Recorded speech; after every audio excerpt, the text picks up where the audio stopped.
Brussels is launching its EU army plans today with the aim to ramp up shared troops capacities by 2025, as Russia ramps up its menacing presence on the Ukrainian border. The EU's defense ministers will discuss plans tonight for the so-called Strategic Compass, a new draft plan for the bloc's security and defense policy. The ministers will discuss a timeline for the launch, including everything from military capabilities to space and cyber, the troops' regular exercise and an annual report. The plan is believed to aim at the ramping up to the EU rapid deployment capacity consisting of flexible and interoperable modules that will allow us to swiftly deploy up to 5,000 troops for different types of crises by 2025. This will add to the already existing battle group units of 1,500 soldiers which have, however, never been deployed by the bloc. The draft paper, prepared by the European External Action Service and dated November 9, also touches on the US's prioritization of Asia over the EU.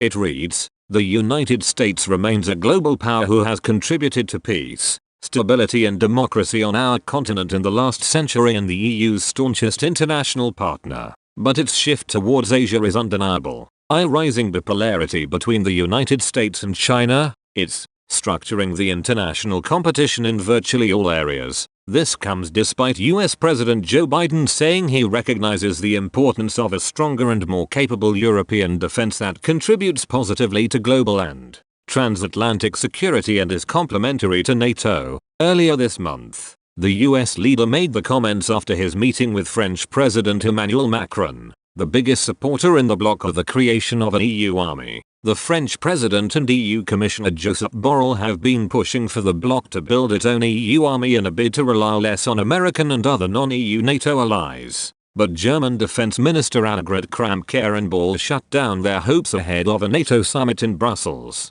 Speaking to Politico last month, the German politician said that the chaotic US-led withdrawal from Afghanistan showed that Europe must cooperate more with America rather than move further away from it. She said, "There is a lot of talk about European autonomy, or sovereignty, or, as I prefer to call it, more ability to act from the European Union in security and defense. People are asking why we were not in a position to hold the Kabul airport ourselves. We have to say quite openly, without the capabilities of the Americans, we, as Europeans, would not have been able to do that." She added that with the idea of strategic autonomy propagated by the French president, we are detaching ourselves from America, then I think that is the wrong way to go. The French leader also renewed his ambition for an EU army when the UK, Australia and the US signed a new partnership to counteract threats in the Indo-Pacific, leaving France short of a lucrative submarines deal with Australia. But Ms. Kramp-Karrenbauer said,